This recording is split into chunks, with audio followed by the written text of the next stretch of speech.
No, wong Tuhan yang atur masalah bapak, masalah ibu, masalah mau pulang, masalah takut. Betul tidak? Memang manusia kita takut. Tetapi Tuhan selalu buka jalan, bahkan last minute.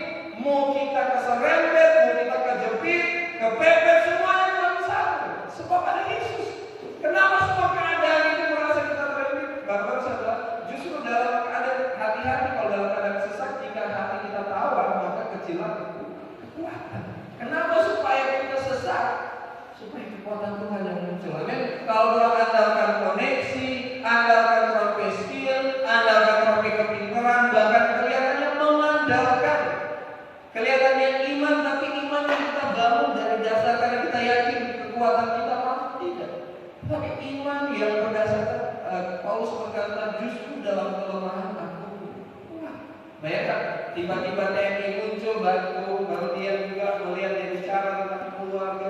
Katanya situasi itu bertolak-belakang. Itulah kehidupan manusia. Kita pengen plannya A yang jadinya B. Akhirnya solusinya dapatnya D. Kita pengen C ketemunya D. Karena apa? Kita nggak bisa prediksi dalam hidup. Dibilang banyaklah rancangan Tuhan, tapi keputusan Tuhan yang terlaksana. Pasangan pun datang-datang masih tak ada harapan. Amin. Harapan itu memunculkan iman yang kuat. Situasi sulit kita tetap maju apapun kondisinya. Masa pandemi begini, belum masuk lagi India, saya dengar sudah 10 orang tadi katanya, belum kasih dinapu. 2 orang baru dipotong kayak ayam. Situasi dunia seperti itu. Tapi masih percaya kan kita ada Immanuel walaupun situasi menakutkan, situasi kelihatannya mustahil. Dalam firman Tuhan saya sempat bahas bagaimana tekanan dan himpitan justru menghasilkan kekuatan dan keberanian. Ketakutan itu akan muncul kalau Tuhan menghadapi situasi sulit. Tapi kalau keberanian muncul, itu adalah keberanian ilahi.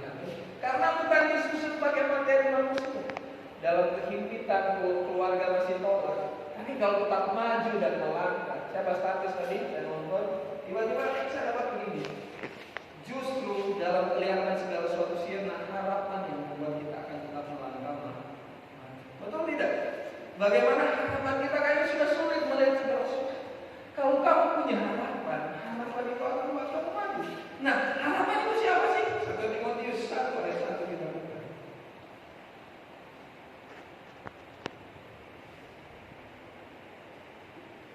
Kalau Anda bertanya, kalau Anda dari kerikil ada di fondasi cepat hancur. Kalau cuma dari pasir firman Tuhan bilang, barang siapa mendengarkan firman-Ku dan melakukannya, itulah dasar pengharapan. Kalau ada Yesus, maukah Anda melangkah seperti yang Yesus mau? Itulah harapan. Dia sudah melihat tak tutup mata, tak tutup telinga, tak tutup hidung, tak tutup mulut. Sudah bisa berkata-kata. Amin. Sudah tutup nafas, sudah kosong. Tapi masih ada harapan di Yesus. Masalahnya semua harapan manusiawi akan dihancurkan sampai yang tertinggal selalu mengharapkan. Amin. Karena apa? Pengharapan dari Tuhan itu ilahi. Coba kita buka di dalam 2 Korintus 4. Saya kembali bahas lagi.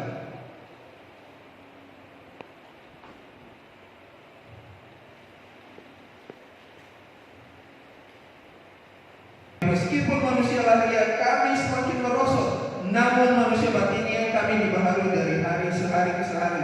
Sebab penderitaan ringan yang sekarang ini mengerjakan bagi kami kemuliaan kalian melebihi segalanya, jauh lebih besar daripada penderitaan kami, sehingga kami tidak memperhatikan yang kelihatan, melainkan yang tak kelihatan. Karena kelihatan adalah sementara yang kelihatan, sedangkan yang tak kelihatan adalah kekal. Ingat, bahkan pengharapan itu ada pengharapan yang kelihatan. Betul?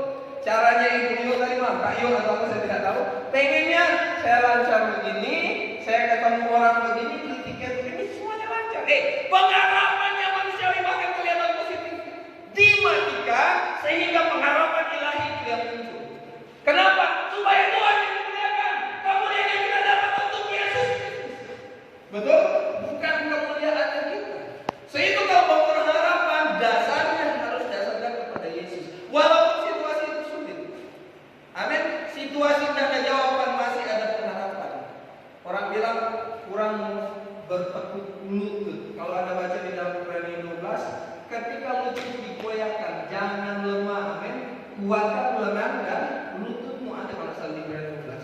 supaya kamu bisa. Ingat, harapan yang membuat kita tetap maju. Harapan itu seperti sau. Amin. Ibrani 6 sebagai sau yang kuat. Saya tanya, kalau kapal tidak pakai sau, biar kapal besar bagaimana? Semua piki jadi gimana? Kenapa harus ada sau? Orang ini digoyang-goyang oleh ombak, betul tidak? Ombak kena pandemi, dengan teroris, mungkin orang tua dia coba pikir bagaimana, masalah kuliah, masalah belum dapat kerja, orang tua lagi menghancurkan. Tapi di tengah masa sulit begini, ini adalah masa harapan-harapan hilang itu muncul. Betul tidak? Harapan yang betul-betul dari Tuhan. Nah, Ibrani 11 kita mungkin kembali lagi bahwa iman itu adalah sesuatu yang hal yang betul-betul kita yakinkan, yang kita harapkan. Sure of the things we hope for. Keyakinan kepada hal-hal yang kita harapkan. Apakah itu iman ilahi atau imannya Allah? Coba kita buka Galatia 5.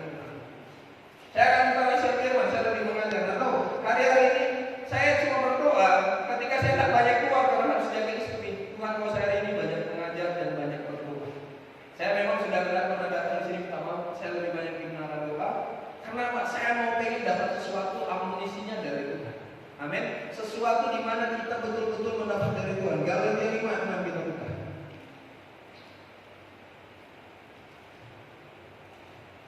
Galatia.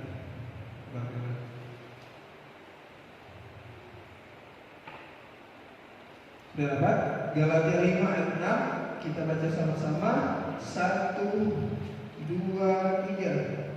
Sebab bagi orang-orang yang berada dalam Kristus Yesus, hal bersunat atau tidak bersunat tidak mempunyai suatu arti, hanya iman yang bekerja oleh kasih. Tahu nggak kasih itu siapa? Kita buka Roma 5 ayat 5. Dan bicara lagi tentang pengharapan. Siapa kasih itu?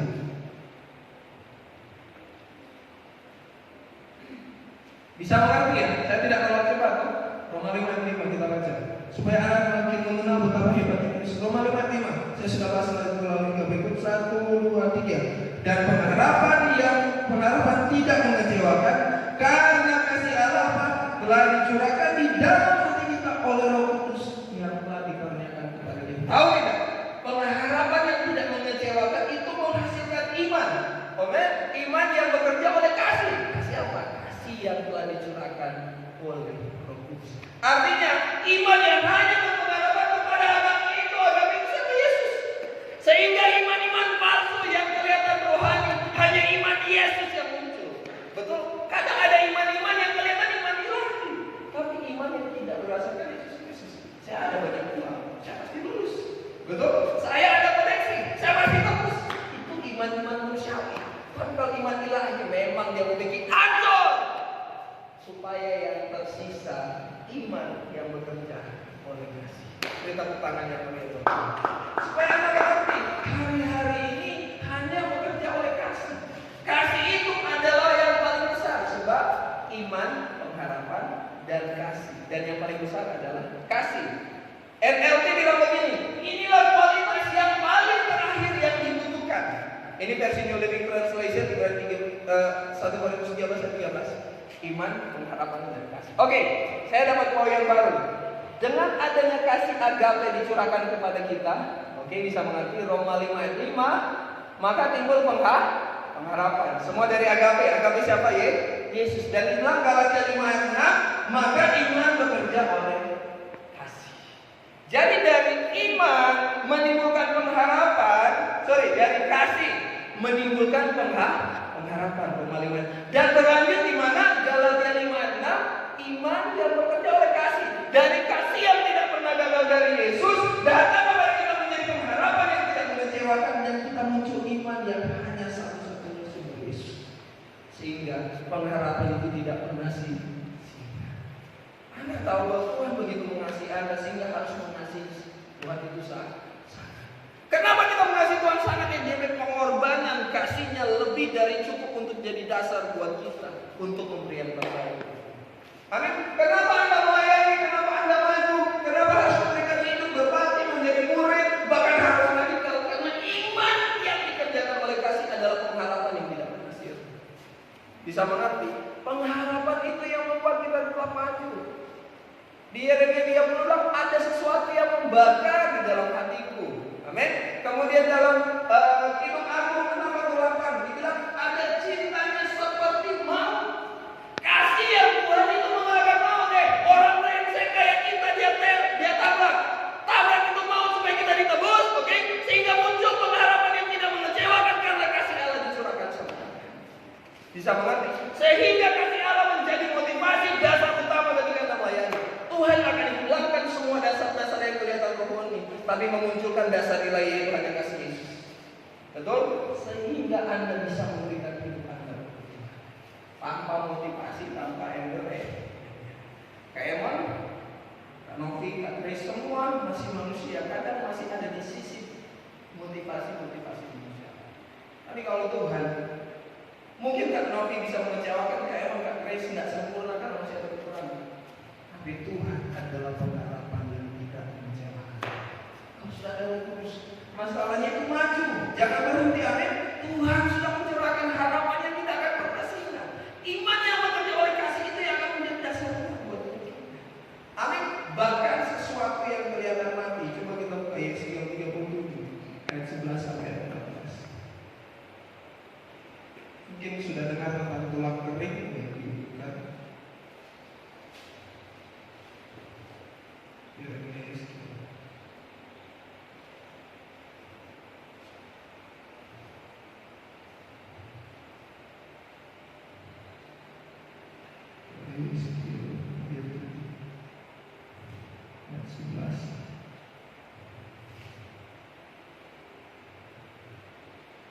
Oke, kita baca sama-sama 1, 2, 3. Firman-Nya kepadaku, hai anak manusia, tulang-tulang ini adalah seluruh kaum Israel. Sungguh mereka sendiri mengatakan tulang-tulang kami sudah menjadi kering dan pengharapan kami sudah lenyap, kami sudah hilang. Oleh sebab itu bernubuatlah dan katakanlah kepada mereka, beginilah firman Tuhan Allah. Sungguh aku membuka kubur-kuburmu dan membangkitkan kamu, hai umatku, dari dalamnya, dan aku akan membawa kamu ke tanah Israel. Kamu akan mengatakan bahwa akulah Tuhan pada saat aku membuka kubur-kuburmu dan membangkitkan kamu, hai umatku, dari dalamnya. Aku akan berikan kepadamu apa? Rohku ke dalammu, sehingga kamu hidup kembali, dan aku akan membiarkan kamu tinggal di tanahmu, dan kamu akan mengerti bahwa aku Tuhan yang mengatakannya dan membuatnya. Demikianlah firman Tuhan. Tulang kering, firman Tuhan bilang, sebab iri hati merusakkan mulut.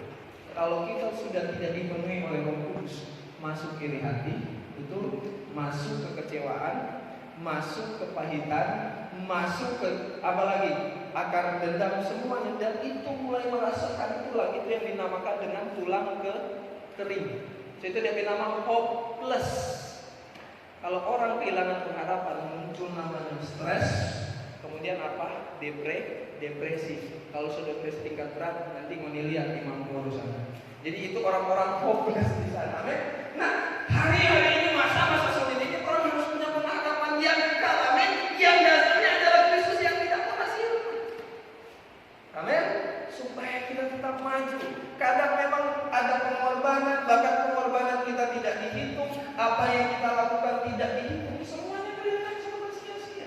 Tapi itu membawa supaya pengharapan yang sia-sia itu hilang, sehingga pengharapan ilahi yang tidak pernah sirna itu muncul. Amin. Katakan, kita hanya bersandar kepada Yesus. Kita hanya diberikan anugerah yang menopang kita. Emang masih ingat sore sekali lagi sharing pernikahan. Saudara hamba Tuhan ini, Kak Novi terus doakan semuanya.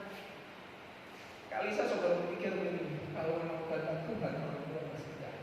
Dan saya pun cuma bilang begini, saudara ada iman, memang rasa-rasa semua stres, ini kepala semua pikir. Kalau tidak jadi bagaimana, saya semua pulang nado seperti ada kepala ini sudah ini ubun-ubun. Tetapi pengharapan, saya cuma bilang kehendak Tuhan yang terjadi. Harapan saya untuk menikah bulan ini hancur. Saya ke sumber ini hancur, sehingga pengharapan ilahi dan muncul. Amin. Semua cita-cita kita tidak apa-apa, bercita-cita tidak apa-apa, bermimpi, lakukan semua dengan maksimal. Kalau pun gagal, masih tetap ada Yesus yang tidak pernah gagal. Saya tanya, kita bisa gagal? Bisa gagal. Tapi Tuhan Yesus pernah gagal membentuk hidup Anda? Tidak pernah. Coba Coba Kak Grace dulu, kan nggak lewati banyak hal mungkin nggak jadi orang muda. Atau Kak Novi, kalau nggak ketemu hal-hal sulit dengan orang tua, kalau nggak dibentuk nggak jadi apa Tuhan? Kayak nggak bilang kalian harus jadi apa Tuhan? Atau sister di suku pedalaman mana beda? Betul? Kan orang mikir yang aneh-aneh. Kawan Mbak pikir dulu, saya masuk sekolah misi Hosana, diutus ke Toraja, keren, saya di Makassar, Sokol Bagurake, ke Pango-Pango, baru negeri di atas awan, keren, berarti saya mau memutuskan ini kan, ada masa sebelumnya, masa outreach, kemudian ada mission trip. Wah, berarti saya ini di kota besar, sampai ke Timlang, kota besar, aku pernah terus di pedalaman. 3 bulan cuma makan telur hari-hari, kok jalan kaki lagi. Tuhan tidak mau dibawa ke rancangan kita. Akhirnya puji Tuhan lewat proses itu kehilangan pengharapan, tidak ada signal, tapi justru melatih karena untuk masuk ke dalam. Tahukah Anda, kadang kesulitan rencana yang tidak sebanding dengan kita itu memunculkan pengharapan ilahi supaya kalian muncul dalam rencana ilahi. Amin. Tuhan mau semua ini. Jadi siapa kata yang berulang tahun siapa? Gaman. Kalau lagi berkumpul dengan orang tua santai. Amin. Nikmati kalau dapat rasa pojok itu sadar supaya telah menangis sama Tuhan. Betul? Emang kalau nggak kuat, rasa-rasa biar nggak lawan orang tua. Kenapa Tuhan harus kasih mati itu kekuatan supaya cuma berharap kepada Tuhan? Itu proses. Ada yang mungkin bilang saya belum kawin. Yang sama kayak saya. Saudara 26 umur 25 berdoa nanti kalinya juga 31. Ada yang 31 sini yang katakan. Kalau ada memalat Anda pasti menikah, nggak usah takut. Amin. Nggak usah takut, semua Tuhan sediakan. Amin. Tuhan masih menyediakan. Apapun Ele Abraham istri nanti melahirkan umur 90 tahun ya kan? Tapi masih melahirkan loh. Saya tanya, kalau Tuhan bikin Anda sama Abraham, Anda siap kira-kira tidak? Ayo sampai yang sekuat Abraham katakan di sini. Kenapa? Abraham itu kaya. Abraham itu banyak orang kaya. Kalau dia jalan istri ketiga bisa tidak? Bisa. Habis makan bisa. Jadi budak-budak banyak yang cantik. Orang Ibrani itu putih-putih. Sama. Kalau Yusuf tidak berjalan dalam pengharapan ilahi, kalau dia nikah dengan Mahkoti, nikah siri, saya tanya mau jadi perdana menteri dia, tidak bisa. Mahkoti ini cantik, betul. Tetapi dia memilih harus dipenjara. Dia pikir mungkin dari kepala pembantu rumah tangga dia bisa dipromosi jadi PNS, bisa saja masa dulu. Tapi tidak. Dia masuk di pegawai negeri penjara. Bukan maksudnya dia pengen jadi PNS mungkin di Mesir karena ada koneksi. Ini kepala pegawai, saya tanya kalau kepala pegawai itu sama dengan kepala BKD, betul nggak? Di Palu. Dia tinggal tahun 2 kan ke depan. Yang dapat jatah 1. Tapi Tuhan tidak kasih jatah dari kepala BKD Mesir waktu itu. Tuhan justru kasih jatah dari penjara. Mau nih penjara kehidupan hari-hari ini jangan takut, itu membentuk Anda ke depan supaya pengharapan ilahi dan rencana ilahi yang benar. Jadi jangan takut anak muda, jangan memble hari-hari ini. Amin. Anda pikir saya bisa hari ini, saya 8 tahun sebelum masuk sekolah misi, menyicil, masuk di kampus semua. Dan ada jiwa-jiwa yang bertobat semua ke gereja lain. Saya sore hari pun ada datang ke gereja saya. Dari ratusan orang cuma 2 yang masuk, 3 orang ke gereja saya. Bayangkan. Coba pikir dulu. Jadi dulu saya akui gagal dong.